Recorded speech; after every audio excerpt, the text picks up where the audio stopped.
The deal is this.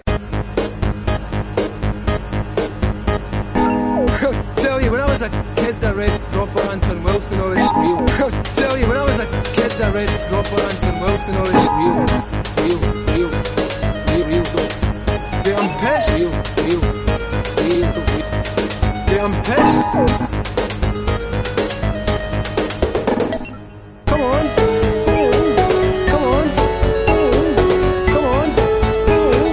Why don't we? Yeah, come on.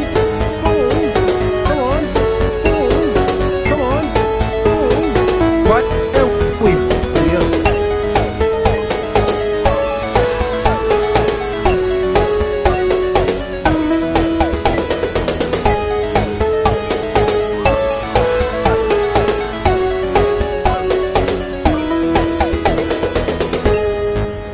Okay, by the time we finish this, you're all going to be practicing magicians. I'm Jeremy Greer. And I'm Gary Butterfield. And this is Days of Future Cast, the podcast where Gary and I are covering every single issue of New X-Men. Not every single one, just the ones that Grant Morrison wrote, because who has the time, right, Gary? Who has the time? Yep, who has the time? I might read the 2 issues of Brave New Morning. I did. Or whatever the fuck it's called. Okay. I did. Just not good. So we'll do our tight 3 on that. Oof. For shit. Yep. Not good. But we are back with issue number 131. We just wrapped up the Phantom X arc. We are going to have kind of a series of one-off issues, just kind of exploring our characters a little bit before getting into our next main arc, which would be Riot at Xavier's. Riot at Xavier's is probably my favorite arc in all of this. Like, I think it's super good, and it's the thing. If you've ever heard me, as we've covered the movies or even the comic books or whatever, every time I say, like, I wish there were more teens in the X-Men universe, I'm always thinking of Riot at Xavier's. We mean that, not X-Men Evolution. Exactly. Like, all the times we've been like, we like the kids. Yeah. That's what we mean. And this issue, I think, is really cool. I think this is good. I like big kudos to the cover for showing some Emma Frost breast restraint. Yeah. For once in her career. Yeah. I mean, she's working with like a C cup instead of like triple Fs. It's really nice. Yeah. That looks like an outfit somebody might wear. Yeah, absolutely. You know, it's kind of amazing. I wonder if they buy clothes and fasten X's onto them, or if they just make their own clothes, including the X's. Like, what do you think that situation is? You know, for a while, in the 70s and 80s X-Men, Kitty Pryde was the person who designed their costumes. Of course, yeah. Like, that was a thing where she would pop out and be like, I got a new costume for you, or something like that. Like, and then now I think it's all like Reed Richards' Unstable Molecules stuff. Well, it has to be because like, how does Jamie Madrox like reproduce clothes? Like, what? It doesn't make any fucking sense. Yeah. It doesn't make any sense at all. Just give him $1 and then have him reproduce. Like, fuck, man. God, do you think that Jamie Madrox has ever been like, hey, Reed, can I get like just a fucking swimsuit over here? Like, I don't need this X uniform. Can I get some fucking Hanes over here, Reed Richards? Can I get some Unstable Molecule Hanes? Like Unstable Hanes. The X-Undies podcast promotion. That's the way you tell the original from all the rest of it, was because one of them is wearing underwear. None of the rest are. Yeah, the rest of them are all freeballing. Like, whichever one has the chafe ding dong from the back of the zipper. Yep. Is a clone. So we cut over. The art is different in this. So we got these are inks by Bill Sienkiewicz, and then pencils by Jean-Paul Leon. And I love the art in this issue. I do too. It's so good. Yeah. Like, for this, like, this is not an action issue. This is all just talking. But it's perfect. Like, it looks so good. It feels really cool to come back to like good ass X-Men art. Yes, absolutely.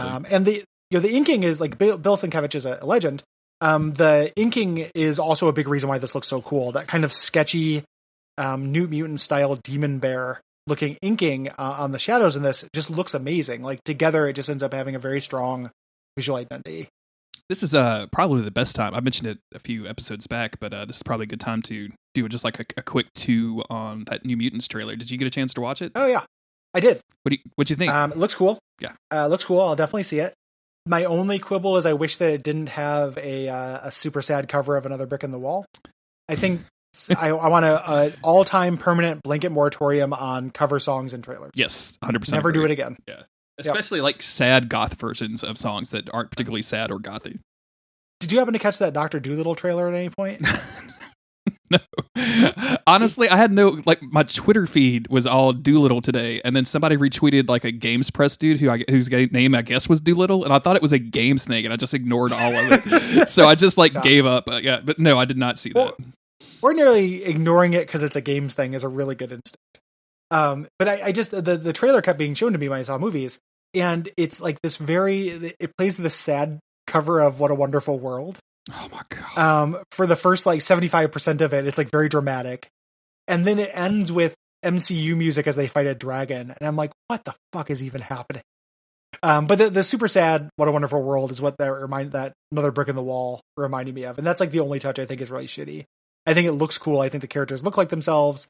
I like the scary institution, like all the, they're not actually here to cure us. Like, I think that's an interesting angle to take the X-Men universe. I'm gonna be real, because they showed off just a little bit of Magic's powers, and I was super here for that. Like, the CGI looks really good, at least like the brief glimpse we saw, but like desperately dying to see how they're gonna pull off Cannonball and have it not look like fucking ridiculous. Like, I kind of hope, and I don't know if that movie has an R rating yet or not. Like, I don't know if they've actually rated it, but like, I would kind of hope they lean into some body horror with that. Of like, he has a couple of times where he tries that, it just really fucks him up. You know what I'm saying? Like, I think that would be kind of interesting. That'd be cool. So yeah, I'm optimistic about it because I'm an idiot, and you just keep showing me these movies, and I'll just, whatever you want to say about me that is stupid. That we're the only two people on podcast talking about how we want to see that movie right now. Whatever names you want to call me are fine. Yeah. Hey, look, I'm about to jump into the fucking Crisis event for DC TV. Okay, like I'm about to watch a fucking episode of Supergirl, so I can watch a fucking Crisis event. So I'm here for dumb superhero to your fucking shit. Criticism. Yeah. Immune to your criticism. I've watched most episodes of Batwoman, Gary. I'm here. Okay, this is who I am. Like, I exist. Oh man. Since we're a little bit off topic, I started watching that Harley Quinn animated show. Have you seen anything about this? I knew it was happening from like entertainment news, but I did not see it. Did you know that it's like fully like R-rated, fucks flying everywhere, like super liberal left leaning? Like the very first scene is like a group of like old rich white guys literally congratulating themselves being old rich white guys and earning money by oppressing the poor. Like they say those words, and like Harley Quinn is like, "You fuckheads," and starts bashing them with a hammer. Like it almost was too much. Like it was almost like a little like too on the nose, but then it actually gets kind of cool and funny. So anyway, just we can go back to X-Men now. Yeah. Just was like, the fuck is this Harley Quinn? No, that's pretty amazing. Yeah. So we go from the cover, which is like restrained Emma Frost, to the X-Jet with somebody telepathically asking Scott who the hell was Darkstar. And of course, it's Emma, and he's saying like, "Oh, hey, like, don't talk to me right now, like, or I'm flying a plane, so like, we have to like, I have to do this, or you're gonna make me crash, and I will die." Yeah, they're heading to a funeral. Mm-hmm. The funeral is in France, and Professor Xavier is giving his eulogy. Because I don't know if you know this, it's a rule that you have to be buried where you die. That's a rule. Yeah, that's at the exact moment. Yeah, none of Darkstar's family's at this funeral, by the way. It's just all French people. No. Just miscellaneous X-Men who Wolverine still has his bag. Yeah, he came right from the airport. This is a sad funeral. And Xavier is giving a pretty boilerplate version of this, but again, it's a joy to look at because the art is phenomenal. There's a goth chick in the back that's only there to put like some cigarettes on Jim Morrison's grave. She just kind of wandered into the situation. Yeah. We cut over to kind of our B plot. There's just a lot of little plots. This is just a downtime issue. Yeah. Where Archangel, first time appearing in this book, is teaching the class of kids who fly how to fly. Yes. Which again, like I love that the fact that the Uncanny X-Men at this time, the shitty Chuck Austin run that was happening, like Archangel was a big part of that. But like they all live at the same place. Like it wouldn't make sense for Wolverine to be teaching these kids how to fly. So hey, loan me Archangel for a minute. Yeah.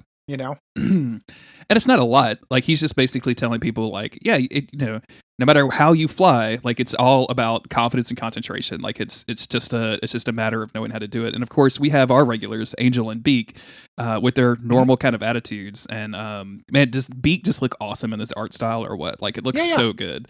It fits him. And again, I love Angel in this art style as well, where part of it is just like restraint on tits. Yes. She's supposed to be like a really young girl. You didn't need to draw her with these huge fucking mega tits every single time.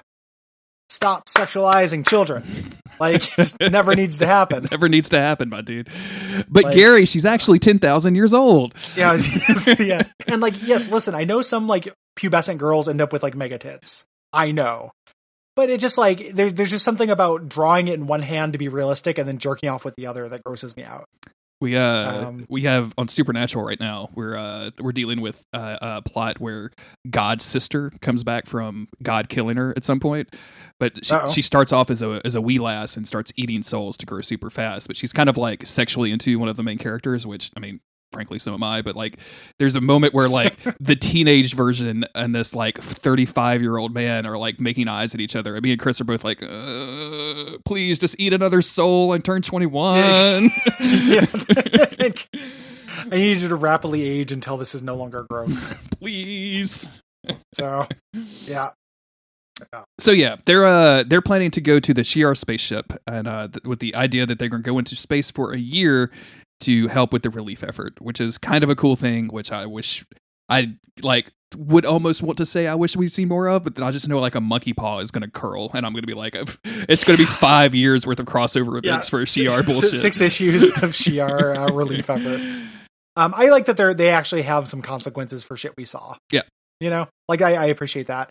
Most of this is here just to have some work with Angel and Beak, who like previously were kind of joke characters, but are actually kind of main characters of the run. Mm-hmm. You know, basically Angel's Sassin, you know, says, you know, I'm going to fly however I want. And if I had my way, like I would just have these wings cut off. And Angel ignores him like, Angel, right? And Beak, how about you? You know, just kind of turns like, what do you have to say? You know, he's like, I would like to get into space and help with the relief effort, but I can't do it. Angel says, no, you look good enough to me. Just relax and fly. Anybody who can make it to the flagship can consider their lesson learned. And he flies off with the idea that the students are going to follow him. Yeah. And Angel is drinking some beer, and we see some students like fly off, and like she offers Beak a beer, and he's like, I'm straight edge. Keep your beer and cigarettes. I love this. I'm straight edge hardcore. My body is a temple. Very funny. And she's like, yeah, Temple of Satan, you weirdo. You know, like their banter is very good. Yeah. This whole thing. He basically says like, I want to go there. I want to go to space because maybe, you know, I'll feel more normal there. And she's like, no, there's nothing normal about you. Yeah. Nothing normal about this place. You know, you're misguided. She's basically playing the tough, you know, pretending to some grum. And, she's teasing him about this, and she's like trying to tease him into flying. Like basically, come on, you know, scare Kentucky, you know, flapping her wings. Buck. Oh, where's Miss Frost? So I can pretend not to be looking down her bra, you know, like teasing him.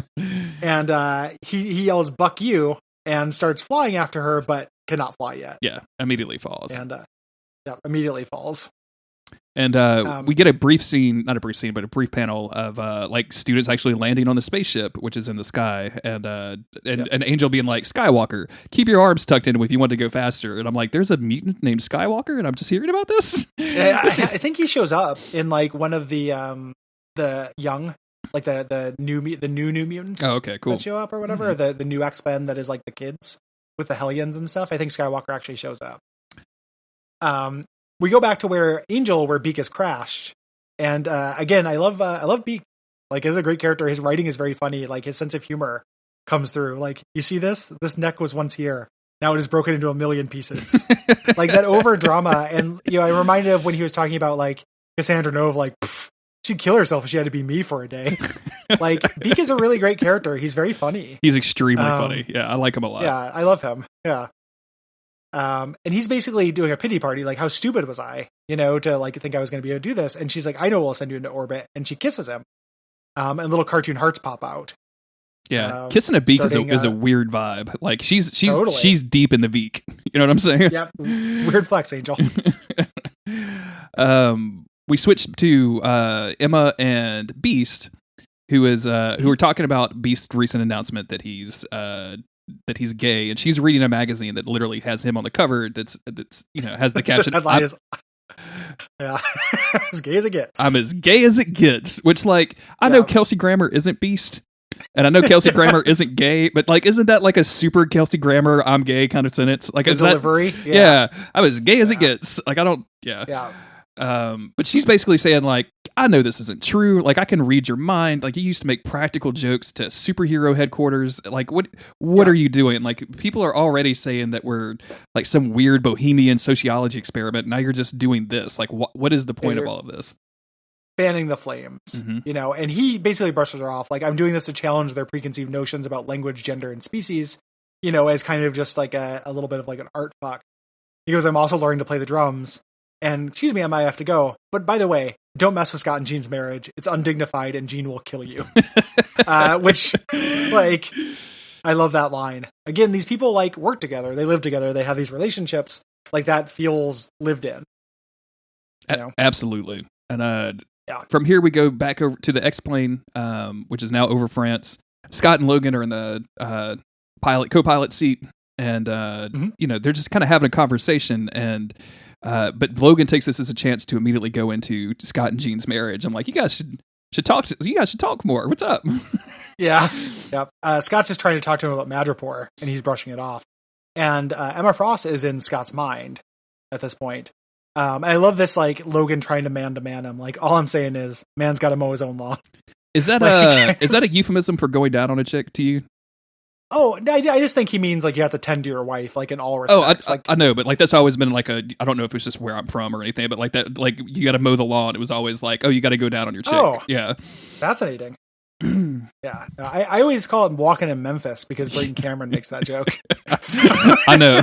I don't know why, but that's stuck for me. But your poor girlfriends. There's extremely lucky. There's a part of this that is sexual with the relationship. Like earlier when Jean Grey was talking to him, it was like, we haven't slept together in months. Yeah.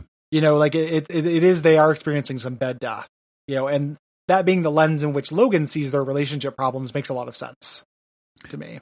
And basically, like, Emma's listening to all this and it's like, hey, you don't have to listen to him. Just relax. And then sure enough, we see that like Logan starts fading out in the background, and we see Emma through this like red quartz filter, and he's like, no, it's not like that. It actually turns yellow. And she's like, oh yeah, I knew that. I'm just trying to get you in the mood. So basically, she's in his mind, and they're like gonna go onto this like psychic journey together. I don't even know what you would call it. Yeah, where it's him diving out of a plane. She's basically counseling him. Mm-hmm. At this point, like she does not have pure motives, right? But she is not correct. The thing she's saying, like, she's like, this is, I summered here once. I'm like pulling this from my memories. I'm pulling your memories of air pressure to make it seem convincing. I'm using Cerebro to get into your mind and do this, long range telepathy. He's like, I just need a little marriage guidance. And she's like, that's what we're going to do. Jump. One of my favorite like things that happens in the run, he jumps, she's kind of teasing him, and when he pulls his parachute, all of his old uniforms come out of it. Yeah. Like it's a all pretty Jean Grey's old uniforms. It's a pretty direct metaphor, but I really dig it. Like it's really well done, right? Like it's just good. And I love the line of like, why can't everyone just be straight with me? And it's like, because we live in a bendy world, dear. Like nothing's straight out here. Yeah. It doesn't really work that way. And he starts freaking out. Like he starts like legitimately freaking out because he's falling to the ground, and he starts screaming at her like, stop this. This feels real. Yep. Yeah. I love, she says like, let's aim for my cousin Jocasta's wedding. I've always wanted to ruin it. Which is like pretty fun. When they land, though, they land in like a library on a big pile of pillows. Man, I just had the thought: if we get another X-Men reboot, can Jamila play fucking Emma Frost? Can we just make that happen? Oh, that'd be amazing, right? Like she'd be so fucking good at it. Yeah, that'd be incredible. Jesus. Tahani, like as the, I never really put that connection together, but Tahani is huge Emma Frost vibes. Oh yeah, like I just thought about it for the first time. I think probably because we've been watching perfect casting, Jeremy. The most recent season, but yeah, like damn. Yeah, that's incredible. Perfect casting. So yeah, they literally fall into a bedroom, along with a bunch of pillows. They're laying on a bed that's surrounded by candles, and and like I love Scott's kind of vibe in all of this, because like he's like, she says, how do we all wind up here? How terribly meaningful. And he's like, I just wanted to talk. Like I don't know what any of this is. Yeah, it's pretty relatable the way he acts during this. Logan's like, oh, you have to pay attention, quit daydreaming. I'll take us down. He says, okay. Emma Frost summons him fully into her mind. And this is where she's like, I am the X-Men's only qualified sex therapist. Come in. And he's protesting, like, I don't feel safe here. It feels like I'm doing something wrong. And she's like, well, just thoughts. Like, this is what people do. This is what psychics do. Jean and Professor X do this. And Cyclops is resisting. Like, he's pushing back. He's like, you don't know anything about this.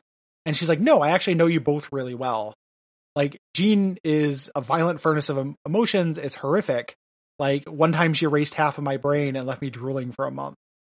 Like, you have to be more careful with this. And he's like, well, she's never been that way with me. I've never been that way with her. And he's like, well, you've never been your worst around her at all. Yeah. She's afraid of you. We don't know what the worst of Cyclops is. Like, you just don't let down these walls. And I just want to say, like, the art here is so good. Like, this last panel of Emma Frost, it's very, very simple, but like it just makes her look pretty in a way that, like, without being like crazy over the top or anything, and like actually makes it look like she's in the middle of a conversation. And like, this conversation is like, it's such a reverse, because usually everybody is focused on Jean, and like, but Cyclops has probably like got some weird shit going on inside. Like, he's got a lot of that going on. Yeah.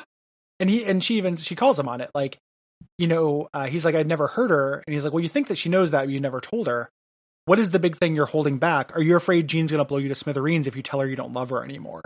Which is just like a glass full of ice water thrown in your face, right? Like, that's a rough thing to have reflected back to you.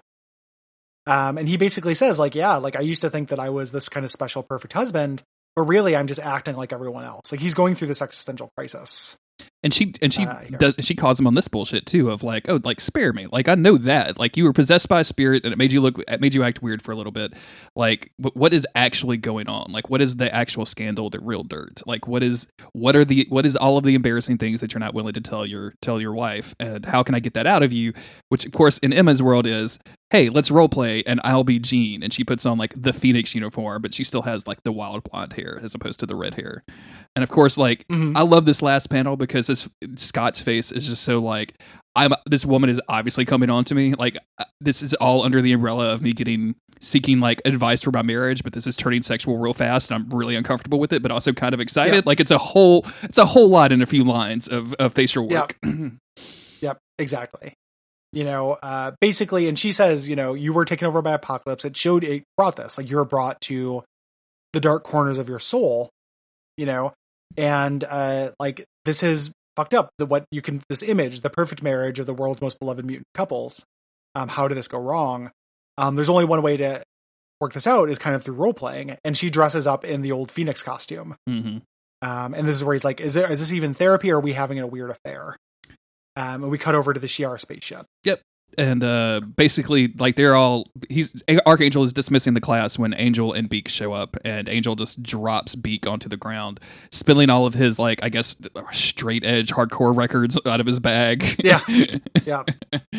And but of course now he can't go to space because something amazing has happened to him, and of course it's a girl.